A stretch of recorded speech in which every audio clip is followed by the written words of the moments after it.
G'day, my name is Dainsy and it is time for some table saw upgrades.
I went and bought a sheet of form ply for 70 bucks and I just want to check square a few times before I get too carried away.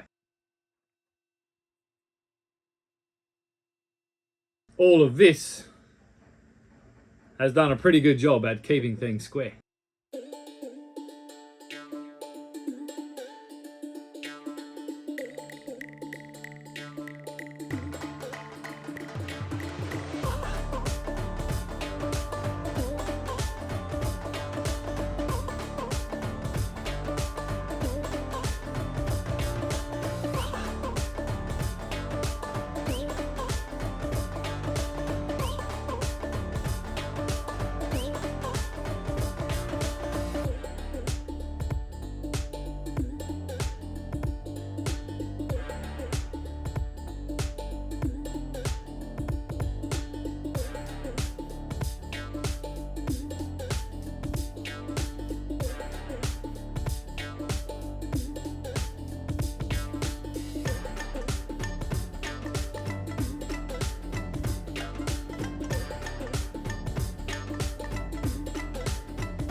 Okay, there are two reasons for the chamfer. One, it breaks the edges on the form ply, all the sharp edges. And two, it creates an aesthetically pleasing shadow line where the edge grain of the form ply meets the black of the form ply.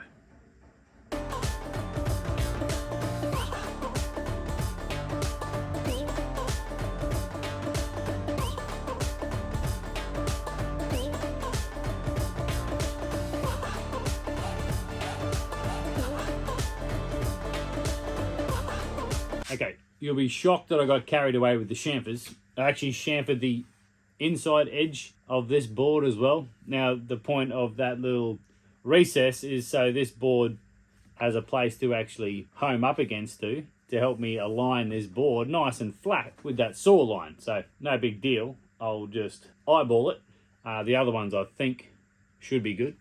Yeah, so nice clean edge. Form ply against form ply. That was what I was meant to do. Moving on.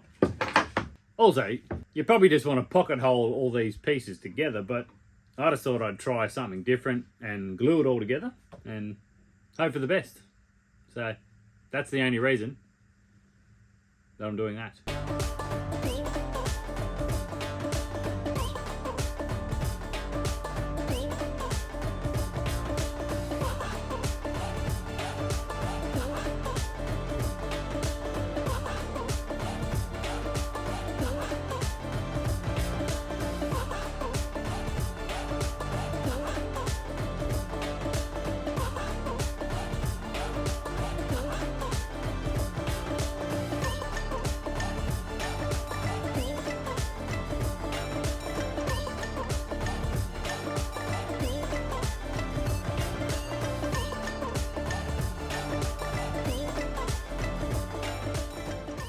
So all of those extra pieces, they have nothing to do with this project.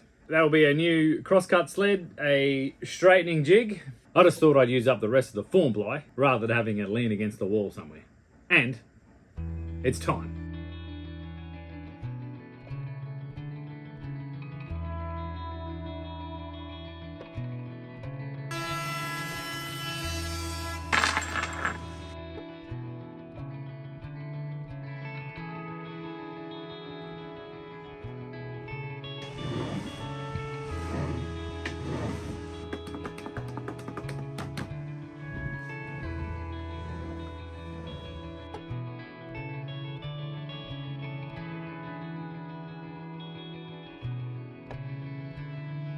Okay, so here's that little chamfered shadow line on both pieces. I like the look of it rather than just the black butted up against the ply. It just looks cool, basically. No other reason, but it looks cool.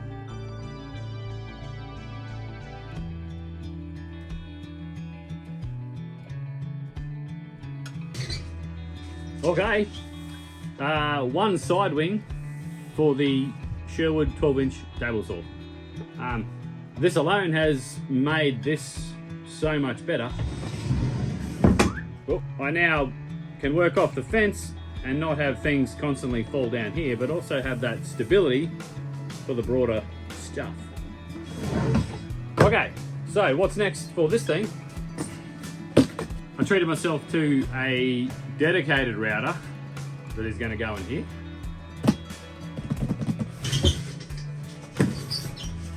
And after years of making the little trim router do absolutely everything, including be mounted in my old router table, it is time for me to have the two different things. Quick comparison. Always have a chamfer bit ready to go. Okay, have a look at the difference. So, this is gonna become a bit of a workhorse. So, I've got the motor. What I don't have is a router lift. I have tossed and turned whether to make the router lift. I think because I'm well and truly committed to doing what I do out here, I'm just going to save the dollary dues. I actually just wanted to say dollary dues in a video, and buy the dedicated Sherwood router lift that goes with this particular model. And I've got a lot of other things I've still got to do. Hold that thought. I want to make a completely new router fence to suit this setup. This one was good, but I want to do a Mark II. And also, when I get the router lift, I'm going to have to go through the routine of getting that thing mounted in my new side wing and coming up with what I want underneath to contain the dust and all those bits and pieces. Alrighty, I hope you've enjoyed this little upgrade for my Sherwood 12-inch table saw. And if you haven't already, make sure you subscribe to the Timbecon channel to follow along with more projects like this one and heaps of other Aussie makers. And to also check out all the cool tools, machines, and stuff from the Timbecon team. And keep an eye out on the description below, because that's where you're going to find yourself some big, hairy discounts. Okay? Catch you later.